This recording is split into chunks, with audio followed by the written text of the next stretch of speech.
Today, with Suzanne and with you guys, we are going to talk about how to deal with what we consider our flaw. But now that you're used to our topics, you're probably thinking maybe we're going to talk about not mentioning them as flaws.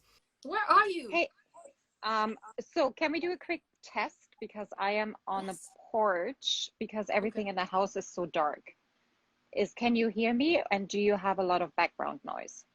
No, I can hear you very well. Okay, awesome. Yay! I'm so happy to see you, my darling. You look Yeah, fantastic. I have Yeah, missed you. I Yeah, have missed you too. yeah. Yeah, happy belated birthday, Well, everybody. She had birthday last week. yes. Sometimes distance make the heart go fonder. Yes, you're So right. I have missed you. But so today we wanted to talk about flaws. But as I said Mm, during the introduction, which you probably heard, was I did. now that people are used to our chats, maybe the start of the conversation will be, should we actually call them flaws? Are they really flaws? Or defect Um, or the bad thing GG. that Sure, I can start up our conversations with sharing what I felt I around love the sharing flaws. moment. Yeah, the truth I will need be to get told. better So at it. I'm getting better at it. you are great at it. No judgment. Um, Flaws were things for me that I wasn't good at, and I tried to hide them at all costs. Mm-hmm. At any given point. I did not talk about it. I did not acknowledge them. I didn't look in the mirror. I would hide it. And I felt very embarrassed if they were pointed out. Actually, even more so, I felt much shame around what I wasn't capable of because it was always presented in a way as if you can't do that, you are lesser than. Yeah. And that's why I didn't have a good relationship with you know, not being perfect, really. Oh my If god, you were really, not perfect, no, Suzanne. I was not, and Ah, I'm still not. And that made it I so have a big news for hard. you. Nobody is It's perfect. perfect. Well, Like thank no one. goodness. Thank goodness. No one. Um, but you know what? It also held me back from actually learning more. Hmm. And Not that's the looking thing. at not looking at it from a non-emotional and non-judgmental state Hmm. of view, and what I wasn't good at held me back from actually looking at, so why is that? And how can I make it better? Or do I need it? Do I Yeah. need to be a vivid turner? Do I need that in my life? Is that going to Do make a we need to be difference? excellent at everything? But wait, that's Exactly. That's the we're next putting step. everything together Yeah. now. But it, Let's try to take it step by step for the viewer. The first thing you mentioned was to acknowledge and recognize that there are things you're not really great at, yes, yes. and you And were good at this. I think most of us were okay with that, but it's still the first step because maybe my sharing is more about not recognizing that there were things I was not really good at. but you know what? The I not would probably recognizing be more the was kind to pretend that it doesn't exist. because we weren't allowed to look at it, because we didn't talk about it, right? Maybe I So don't that, know. No, I oh, think really? for me it was more like the kids. If I don't acknowledge that I'm not really good at that, it doesn't exist. Mm-hmm. Well, yeah, of Just like course. that would have So been me. Yeah, how, so acknowledging for sure and actually looking at it yeah, is the first step. is the first step. Yeah. So how do we get then to the point where we can say and where we are actually okay with it? Meaning, let's really look at the dance industry. Let's look Hmm. at what's happening there, or what we're also trying to, switch perspectives, of course. But like if the environment is not really conducive You, to, Rachel.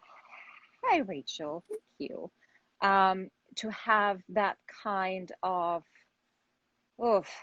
openness, let's Yeah. just say, or the perspective or the heart to see, hey, we all have things that we are not great at, and that's Yes. okay. do we really all need to be great at the same things, right? No, So how do we actually maneuver our things through there so we still feel enough and capable? it, Um, it's it's very do similar you, to everything we talked about. It starts with a few people providing a good example to the others. So the few people who are okay sharing the fact that they know that they're not really good at this and they know they're not really good at that, it will stop making the change. That's all we can do. that's all there really is. Thank you so It, much for I joining us was today. I was I was talking to Sarah Arnold, the accidental Yeah. artist, yesterday, and we were talking about how, as a teacher, it is important sometimes to acknowledge that we said something that was wrong or we explained it the wrong way, and come back to the student and face it. Just say, "I'm sorry. I have to re-explain this because I realized that that wasn't really the best way," and that's it. Some people will see that as a weakness, their problem. Some people will see that as just you being honest and trying to do your job better than you did the day before. And isn't that really what we're after? It's not about knowing it all, is Yes. it is getting that 1% better every day. And some days it's also just okay when you tie your shoes in a great knot, and Yeah. that's all you can do. But this expectation and the judgment that we're holding Yeah. so highly of ourselves and what's coming from the outside, the perception of you got to give it all at every single time, you have to know it all, and you have to be capable of doing it at all times, is just, it's unobtainable in my Yeah, from my totally. As you experience, mentioned, right? it's letting go of this idea that we're perfect. So then we can accept that there are things we're excellent at, there are things we're not so good at, and that's okay. Then once you've accepted it, look at those things, and there's a couple of things you can do. I would actually say I hear usually like three point of views. You can hide them, try to hide them. You could try to turn them into assets, into strength, or do none of this but focus on your strength. And when I was preparing for this chat, I was thinking, I don't think either of these three options is right. You need a mix of the three. You need something that blends all of it. Because for me, you do need to focus on your strength. These are your key points. This is where you add value. That's where you're really excellent at. That what makes you unique. But the things you're not really good at also makes you unique. So when you take time to look at it, maybe you can find that there's actually value in some of them. When I was preparing this chat, I stumbled upon an article. Someone was talking about the fact that she's been messy all her life and she's been challenged for that. And at around 35, she had an epiphany. Yes, she is messy, but that's also what makes her such a good creator, because she doesn't work within boundaries. She doesn't work within a structure. So she was giving an advice that inspired me, and I wanted to share that today. She was saying, I embraced the messiness for what um, for the good points that he was giving it to me, because by recognizing that messiness could have a value somewhere, I turned it into an asset, which actually was already there. I just actually recognized it was an asset. I didn't turn it into an asset. It Right. was there. I just didn't see it as such. But she said, but there are times where this messiness is a problem because I get late, because I lose things. So for all these things, I worked on it. I worked on it because the outcome was not what I wanted. Beautiful. And I loved it because she was thinking about it not about I am messy or not messy. No, she was looking at it from the outcome. What does that bring to me? That brings me to lose important document. Not good. But it allows me to create a beautiful piece that nobody was expecting. Great. So there, can we generalize it, and Yeah. maybe that there, most of the time, there are actually two sides of it, of our flaws, right? We can make Definitely. them as I think if we're looking at them as unemotional as possible, meaning if we Hmm. withdraw our own judgment away from them and saying, hey, how did you serve us? Can I use it? And what is possibly in my way to achieve more if I don't Yes. really look at it from a 30,000 foot perspective and Yes. see how I can, tweak Yeah. it, so I can become even better in what I'm doing. And I think Yeah. it's this absolute, when we're looking at, strength and weaknesses, that is in the way of taking advantage of all of it and Yeah. everything that we are as human beings. I Yeah. love the word you use, absolute. It reminds me of interviews. Like in the Mm. corporate world, we have interviews, imagine. And one one of the one of the usual questions was what are your qualities and what are your defects? And I was like, Yeah. anything that I do could be either or. I'm very Yeah. structured and organized. That can be amazing if you need someone organized. But if you actually want to destructure things, etc., then it's not anymore. And I just never understood that question because for me it's just what you said. It's narrowing your views onto what you do and Right. putting it in a box rather than the functional aspect of it. When can it be useful for me to be like this? So I can practice doing this more in this way. When is it not useful? Then I can practice a different habit. And then Yes, you exactly. grow because you're turning anything into an opportunity without thinking it's a great thing, it's one of my strengths or it's one of my flaws. No, you're turning habits into opportunities. The habit of Love it. being a good turner. What does that actually mean? Yeah. Well, I can't tell you because my Not your strength. philosophy, and no, it's not about not being a friend, but it's a technical ability that's nice to look at. Okay. And for some people, it is something that is necessary in order to feel like they're enough or a great dancer. Yes. For me, I couldn't care less. If you do two periods and it's clean and your soul is in it, I'd love that more than 10, and I can see the fear pouring out of every single inch Yeah. of you. So that's why I find it so. I understand that technique is important. Like that's what ballet is built on. Mm-hmm. That's the core. But there's so much more about it. I mean, your It's last post asked the question, right? What yeah. do you see as a beautiful dance? And I think Still that's waiting something for to answers, by the way. okay, I'll answer. But it's the soul and the Yes. emotions that make it so beautiful. It's not the technique. It's nice to look at. It's delicious to look at. It doesn't fill my heart though, you know? Yes, that's true. I mean, my point of view. I already said it many times. It's for me, the technique is required to be able to to say so much more. Yeah. But I 100% Mm. agree when we say it's the soul that will remember. We for me we need both. We need to be well rounded. You need to Oh, have a certain amount of beautiful lines. You need to have an aesthetic. You need to have technique. You need to have artistry, and which is why you can't look at all of this like strengths and flaws. It's it's you, and how do you make you interesting instead of trying so to hide this or that. Make it interesting.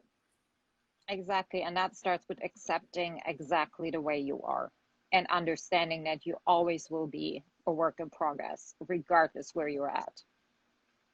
I just had an image in my head. I remember because I worked in the fashion industry as well. If you never Oh, remember. I didn't know And the I things I remember there find was out about you.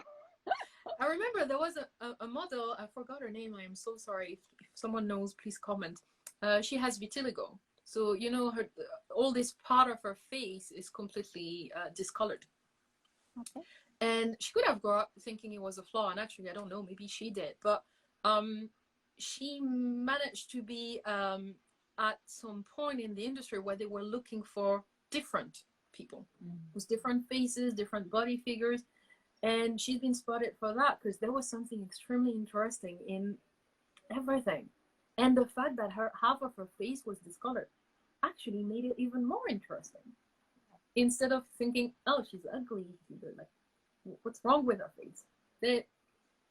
That's what I'm thinking when we're talking about that topic. It's okay. Some people may think, okay, she's ugly, she has a problem with her face, or oh, this is very interesting. This is unique. You know, you're you. You are you. Exactly. You are you. Yeah. Don't try to hide it. Because she would try, you know, but no, she's not. She's making it her brand. Beautiful. Okay. Well, this is yes. Let me check my notes. Shall we recap? Let's Step recap. One. Yeah, because well, we know we want to be practical and useful. So the step one was facing reality and accepting what makes you you. In broad terms, what makes you you, accepting it, facing it. That was mainly mine. You come for the next one. Well, step two is I hope I get this right. Is reframing. Exactly. Reframing, you know, it's not an absolute. Your flaws are not bad. Your strengths are not great. Everything is a mixture of positive and negative, I would say. Yes. It's a matter of how you look at it and how much you let yourself explore both sides. And it's a matter of situation. There are situations where it can be a strength and others where it won't. Yeah, perfect. So turn what you think were your flaws into opportunities and grow. I feel like we're always talking about a growth mindset. Well, yeah, and that's the whole topic about this chat, right? Because it is so imperative in everything that we're doing to have a growth mindset. You know, you don't have to be only in business to have a growth mindset. Definitely. Everybody, you're a mother or a caregiver or an artist or whoever and whatever you do, a growth mindset will always serve you. Yeah, definitely. Okay. So tomorrow on the Point to Rise account, yes, we will be talking about, oh gosh. So this is a little bit of a in my opinion, just because I'm really passionate about this, a touchier subject and coming to male and female kind of not relations, but treatment in the arts. Yes. And it came from a question that we had in our last chat 2 weeks ago about what to do, because female dancers there seems to be an abundance of female dancers, and if you don't comply to the rules, you are out. So what do we do? Because there's so many female dancers. Exactly, right? Where male dancers perhaps get away with more. So we're gonna tap into this tomorrow and talk about this. So if you have questions, when you have questions, we would love we would love to see you. Look at our comment. Thank you for this inspiration. Just came online, but feel a lot better about my flaws. Oh, sweetheart, thank you so much. Your flaws make you even more beautiful. And maybe we can even reframe flaws as what's a nice word? Uniqueness. Your uniqueness, exactly. Your uniqueness. Yeah, you're just beautiful the way you are. All right, I'm so glad I saw you. I'm still struggling a little bit with the 3-hour time difference from like the West Coast to the East Coast. You'll get used to it when you come back home. Yes, sure. No, earlier. Okay, so, guys. Yeah, thanks so much for watching. We'll see you at the same time tomorrow. Bye. We need to set up a call.